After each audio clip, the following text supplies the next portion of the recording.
Today is all about salmonella. We're going to learn what it is, how you get it, and more importantly, how we can prevent ourselves from getting contaminated with salmonella. So first off, what is salmonella? Salmonella is what we call a foodborne illness. So this is when the food that you consume is infected by a bacteria. So foods that can be infected by this are chicken, beef, pork, eggs, and even sometimes fruits and vegetables. Now, some symptoms to look out for with this illness is abdominal cramps, diarrhea, vomiting, headache, fever, fatigue, and sometimes even chills.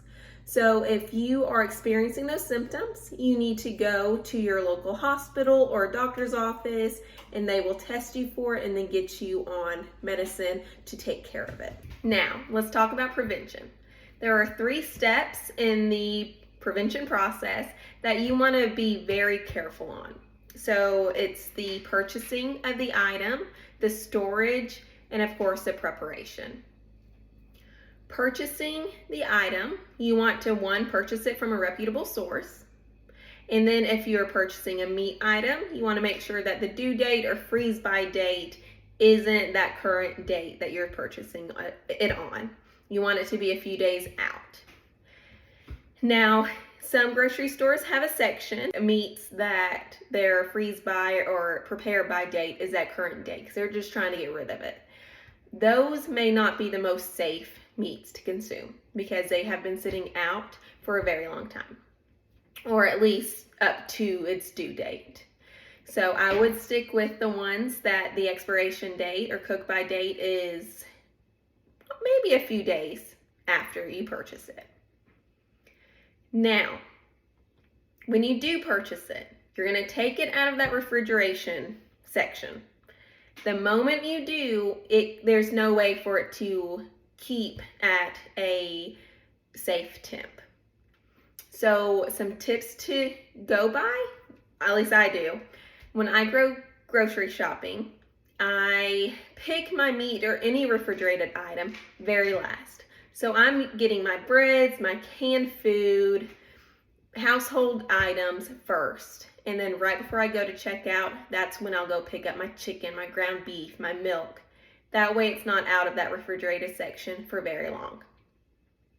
Now, once you buy, you go check out, you're loading your groceries in the car, you want to go straight home or straight to some source of refrigeration for those items. I just go straight home. So once I go home, I unload those items first and immediately put them in the fridge or the freezer if I'm going to save them for a few days. That's going to help prevent the bacteria that causes these illness from growing. Now, step 2 is storage. So we got home, we put it either in the fridge or the freezer. I typically put mine in the fridge if I'm going to cook it that night or the day after. But if I don't plan to cook it until next week or the end of this week, I typically just go ahead and throw it in that freezer because it can't be in that refrigeration longer than the date that is on that package. Now, if you put it in the freezer and you expect to do it, cook it next week, you want to do proper thawing procedures. So for me, I typically take it out of the freezer and put it in the fridge either the day or 2 before, depending on how thick the meat is. Typically with chicken breast, I take it out at least 2 days prior to cooking. Now, step 3 is all about preparation. So the cooking of the item. For today, my example is going to be chicken.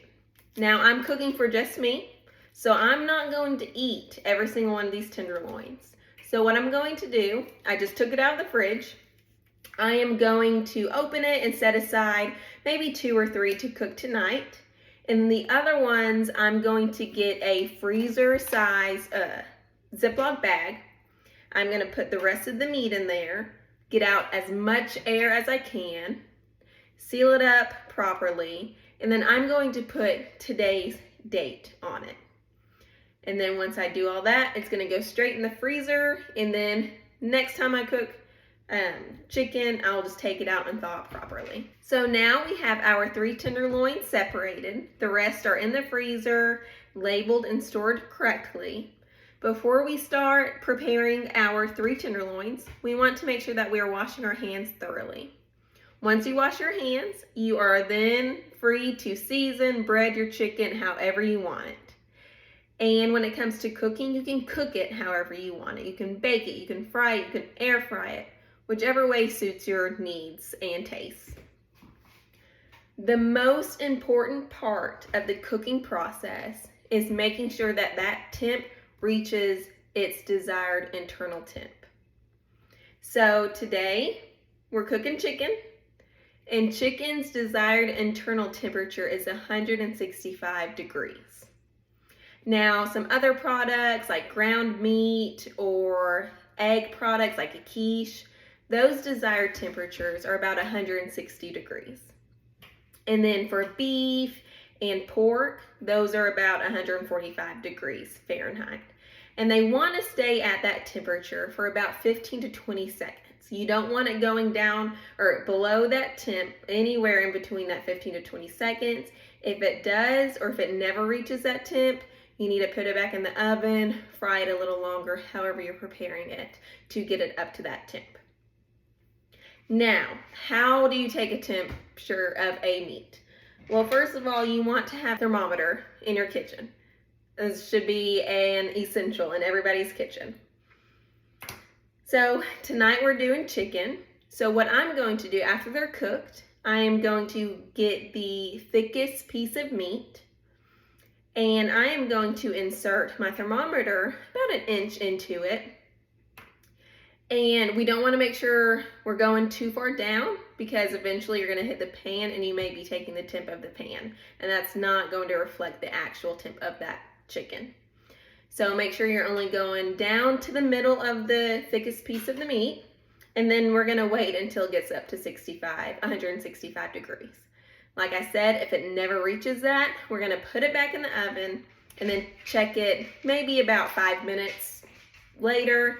And as soon as it reaches that 165, we're going to time it to make sure that's holding for about the 15 to 20 seconds. Now that our temperature has met the required internal temp for about 15 to 20 seconds, it is safe to consume. Now, if you're like me, I'm not going to have any leftovers. But most people do bulk prepare food. That way they don't have to cook the next night. So if I was to have chicken left over, I would want to store those leftovers just as strict as I would store the raw meat. So how you want to store them is you want to let the meat cool down a little bit. You don't want to put it right in the fridge once it's at 165 degrees Fahrenheit internal temp. You want to cool it down. I typically just wait until after I'm done eating my meal for that night, and then I will put my leftovers in the fridge. So you're going to want to put those leftover pieces of meat in an airtight container, put it in the fridge, and then consume them within about 2, maybe 3 days of preparation. And then after you hit that 3-day mark, throw them out and just prepare fresh ones. So those are the 3 crucial steps into preventing a foodborne illness. I hope you learned some tips or tricks on the storage and preparation side of preventing salmonella.